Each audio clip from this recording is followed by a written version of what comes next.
اب میں یہ بات ہمیشہ کہتا ہوں اور مجھے بڑا اس پر وہ ایک انشراح بھی ہے کہ نبی صلی اللہ علیہ وسلم کی سیرت کا وہ پہلو جو اللہ کو پسند ہے. دیکھیں ہم جب کسی کی سیرت کا جائزہ لیں گے تو ہمارے سامنے کوئی کرائٹیریا ہوگا نا جس کی بنیاد پر ہم کہیں گے کہ فلانے آدمی کی سیرت یہ ہے. تو ہمارا اپنا ایک معیار ہے جس پر ہم پرکھتے ہیں. اس میں عام طور پہ ہوتا کیا حسن یوسف دم عیسیٰ ید بیضا داری آنچے خوبہ ہما دارت تو تنا داری. ہم تو اس لیول پہ ہی دیکھتے ہیں نا, شکل و صورت کیسی تھی, لباس کیسا تھا, سرما کتنا ہوتا تھا, ہم یہی دیکھ سکتے ہیں. لیکن یہ کہ اللہ تعالیٰ, یا پھر یہ کہ آپ خاوند کیسے تھے, آپ شوہر کیسے تھے, آپ بھائی کیسے تھے, یہی کچھ ہمارے دیکھنے کا معیار ہے. اللہ تعالیٰ کی نظر میں نبی صلی اللہ علیہ وسلم کے کردار کا کون سا پہلو ہے جو سب سے زیادہ نمایاں کرنے کی ضرورت ہے, جو قابل فخر ہے, قابل ستائش ہے, قابل بیان ہے, وہ اس آیت میں آئے ہیں. وہ جو رسول نبی امی ہوں گے وہ کیا کریں گے, آ کر نوٹ کیجئے, یامرہم بالمعروف وینہاہم عن المنکر.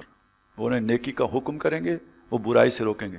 یہ بات میں نے کیوں کہی یہ اتنی تفصیل سے؟ حضور کا اتباع کرنا ہمیں ہے نا. اگر اللہ سے محبت ہے تو کس کی اتباع کریں گے؟ نبی کی. تو نبی کی اتباع کن امور میں کریں گے؟ جو اللہ کو پسند ہے نا سب سے زیادہ, وہ پہلے کرنے چاہیے نا. تو اللہ جن کو بیان کر رہے ہیں ذرا ان کو نوٹ کر لیجئے, وہ پوائنٹ نوٹ کر لیجئے کہ اللہ کو حضور کے کردار کے کون سے پہلو سب سے زیادہ پسند ہیں.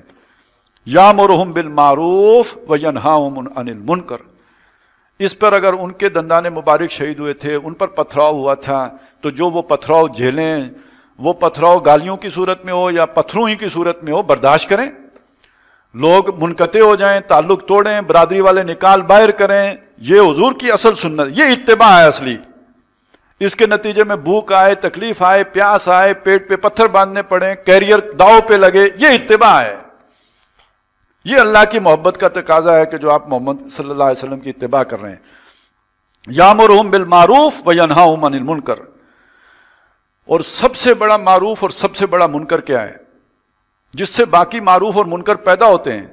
سب سے بڑا معروف امر بالمعروف اقامت دین ہے, دین کو قائم کرو. سب سے بڑا منکر طاغوت کا غلبہ ہے, جہاں اللہ کی بجائے اتھارٹی کسی اور کے پاس ہو, اس کو ختم کرو.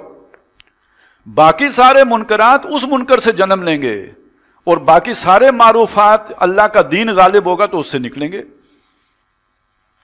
تو یامرہم بالمعروف وینہاہم عن المنکر وَيُحِلُّ لَهُمُ الطَّيِّبَاتُ وَيُحَرِّمُ عَلَيْهِمُ الْخَبَائِثَ. وہ ان کے لیے تمام پاکیزہ چیزیں حلال کرتا ہے, اور تمام خبیث چیزیں جو انسانوں کے لیے مضرت کا باعث نقصان دیں وہ حرام کرتے ہیں. اب یہاں اتباع کو کوئی فرق نہیں پڑتا, جو اللہ کے نبی حرام کر کے گئے ہوں اسے کھینچ تان کر حلال کیا جائے, اسلامی بنایا جائے اسے. پھر بھی بندہ بڑا پہنچا ہوا بزرگ کہلائے گا. تو یہ کام نہیں کرتے تھے کہ اسے جناب کان کو دوسری طرف سے پکڑیں, جو حرام ہے, جو خبیث ہے اسے حرام بنائیں گے, اور جو طیب ہے اسے حلال کریں گے. یہ بھی حضور کا کام تھا. اور آخری سنیے, وَيَضَعُ عَنْهُمْ إِصْرَهُمْ. ان کے اوپر سے بوجھ ہٹاتے تھے. اسر اس بوجھ کو کہتے ہیں جس کے نیچے بندہ دب کے مر جائے, اٹھ نہ سکے جس بوجھ کو لے کر. حمل وہ بوجھ ہے جسے لے کے آپ چل سکیں. اسر وہ بوجھ ہے جس کے نیچے دب جائیں. وہ کون سے بوجھ ہیں؟ یہ معاشرے کے رواج, رسومات. اب آپ سنتے ہیں نا, مرنا بھی مشکل ہو گیا ہے. مرنے کے لیے بھی خرچہ چاہیے نا, تو مزدور مر گیا تو کیسے دفنائے گا کوئی؟ اور شادی ضرورت ہے نا, سب کی ضرورت ہے, امیروں کی بھی اور غریبوں کی بھی. اور اس کے ساتھ جو رواج آ گئے ہیں اس کے نیچے انسانیت دب گئی یا نہیں دب گئی؟ جس کی 3 بچیاں وہ دبا ہوا ہے یا نہیں دبا ہوا ہے؟ یضع عنہم اسرہم. ان کے یہ بوجھ ہٹائیں گے. اور یہ جو ریاستیں آج ہیں دنیا میں جو کہتے ہیں ماں جیسی, یہ پھپھا کوٹنی ہیں, یہ ماں جیسی ہیں جو اتنے ٹیکس لگا دیتی ہیں کہ بندہ اس کے نیچے دب کے رہ جاتا ہے.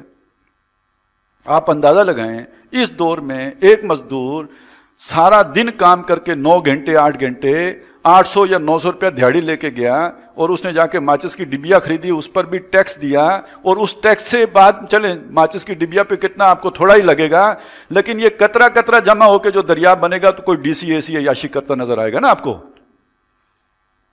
یہ نظام ہے آپ کا. تو باقی جن کا نام نہیں لیا جا سکتا وہ تو آپ خود سمجھ لیں, جس کا لیا جا سکتا وہ میں نے لے لیا. لیکن یہ سوچیں کہ ان کے پاس یہ دولت آتی کہاں سے ہے؟ یہ ان غریبوں کا خون نچوڑ کے آتی ہے. تو یہ بوجھ ہٹائے ہیں لوگوں کے اوپر سے محمد رسول اللہ نے صلی اللہ علیہ وسلم. اور یہ اللہ کو یہ بات بہت پسند ہے. 3 ہی تو کریکٹرسٹکس ہیں جو بیان کیے ہیں. امر بالمعروف نہی عن المنکر، یحرم یحل اللہم الطیبات و یحرم علیہم الخبائث یضع عنہم اسرہم والاغلال التی کانت علیہم. وہ توق جو ان کی گردنوں میں، وہ پیروں کی صورت میں ہوں، سیاستدانوں لیڈروں کی صورت میں ہوں، وہ کوئی اور جکڑ بندیوں کی صورت میں ہوں، یا یہ کہ جو ان کو شیطان نے مزین کر کے کیریئر کے نام پر جو پھندے ان میں پھنسا لیا ہو، یہ سارے توڑ کے محمد رسول اللہ نے نو انسانی کو آزاد کیا ہے. یہ سب سے بڑی خدمت ہے اللہ کی نگاہ میں محمد رسول اللہ کی. تو اتباع کا مطلب یہ ہے کہ پھر یہ کیجئے. تو فالذین آمنوا بہ، تو جو اس رسول نبی امی پر ایمان لائیں گے، وعزروہ، اور ان کی توقیر کریں گے، ان کی تعظیم کریں گے، ان کا ادب و احترام ملوز رکھیں گے، ونصروہ، یہ کام اکیلا نہیں ہو سکتا. آپ وہ بوجھ ہٹا دیں، آپ لوگوں کے توق کھول دیں، آپ جو حرام کو ختم کر دیں اور حلال کو جاری کر دیں، اس کے لیے نصرت چاہیے. آپ امر بالمعروف دین قائم کریں، آپ نہی عن المنکر باطل کا بھیجا نکال دیں، اس کے لیے نصرت چاہیے، اس کے لیے ساتھی چاہیے، اس کے لیے مددگار چاہیے. تو جس نے اس رسول نبی امی کی اتباع اختیار کی، اس نے اس کی مدد بھی کرنی ہے. وَنَصَرُوهُ وَاتَّبَعُوا النُّورَ الَّذِي أُنزِلَ مَعَهُ، اور جنہوں نے اس نور کی پیروی کی جو ان رسول نبی امی کے ساتھ اتارا گیا، یعنی قرآن مجید. 4 کام جس نے کیے وہ اس نبی کا امتی ہے، اصلی والا، حقیقی والا، سچا، پکا اور کھرا اللہ کی نظر میں. یہ 4 کام کیے بغیر باقی وہ امتی ہیں جو نام کے امتی ہیں، اور ان کے بارے میں سخت خطرہ ہے کہ وہ یہ سمجھ رہے ہوں گے کہ ہم امتی ہیں، اور جب آخرت میں حضور کی طرف بڑھیں گے تو فرشتے انہیں روک دیں گے، اور حضور کہیں گے میرے امتیوں کو میری طرف آنے دو، تو فرشتے کہیں گے نہیں، ان کے اور کام تھے، اے نبی یہ آپ کے سنتوں پہ چلنے والے تو تھے نہیں. تو آپ نے اگر سچا امتی بننا ہے تو یہ کم از کم ہے.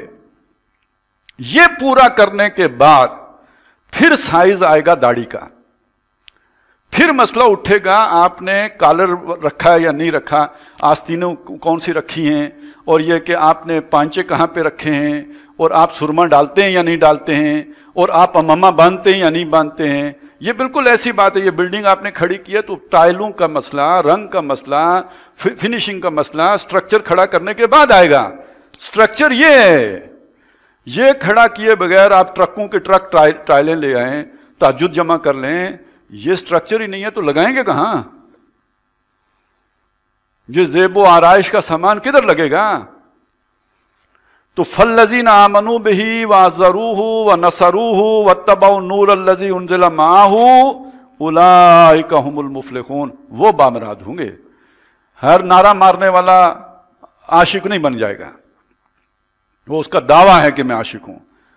اس عاشقی کے کچھ تقاضے ہیں، جو جس نے یہ پورے کیے، یہ آداب بجا لائے، وہ سچا عاشق ہے، وہ سچا امتی ہے، وہ حقیقی امتی ہے. قل یا ایھا الناس، فرما دیجیے لوگو، انی رسول اللہ علیکم، میں تم سب کی طرف اللہ کا رسول ہوں. اب ذرا جس سیاق و سباق میں یہ بات آئی ہے سمجھیں. نوح علیہ السلام نے آ کے کیا کہا؟ انی رسول اللہ علیکم. لیکن کس کو کہا؟ یا قومی، اے میری قوم. ہر رسول نے یہی کہا. حضور بھی وہی بات کر رہے ہیں، رسول اللہ ہوں، اللہ کا رسول ہوں، تمہاری طرف ہوں. لیکن مراد صرف عربی ہیں؟ سنیے، جمیعاً، سب کے سب کی طرف، پوری نو انسانی، رحمت للعالمین. الذی لہ ملک السماوات والارض، اس اللہ کا رسول، اس کا پیغام لے کے آیا ہوں جو بادشاہ ہے آسمانوں کا اور زمین کا. لا الہ الا ہو.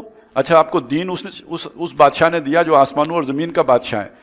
وہ دین جب لاہور پہنچا ہے، ماڈل ٹاؤن ای بلاک میں، تو اس دین وہ ریاست کا دین نہیں رہا. ریاست کا کوئی مذہب نہیں ہوتا. تو یہ ریاست جو ہے یہ زمین سے باہر کہیں واقع ہے، جس کائنات سے باہر ہے. تو اگر جو بادشاہ ارض و سما ہے یہ اس کے کمانڈمنٹس ہیں، تو پھر تو یہ زمین کے اوپر ریاست کی سطح پہ نافذ ہوں گے، تو تب اس کی بادشاہی نافذ ہوگی نا. یہ ای بلاک والوں کو کوئی جا کے سمجھائے. پتہ نہیں اب تو شاید وہ ای بلاک میں رہتے بھی نہیں. 88 کی بات سنا رہا ہوں آپ کو.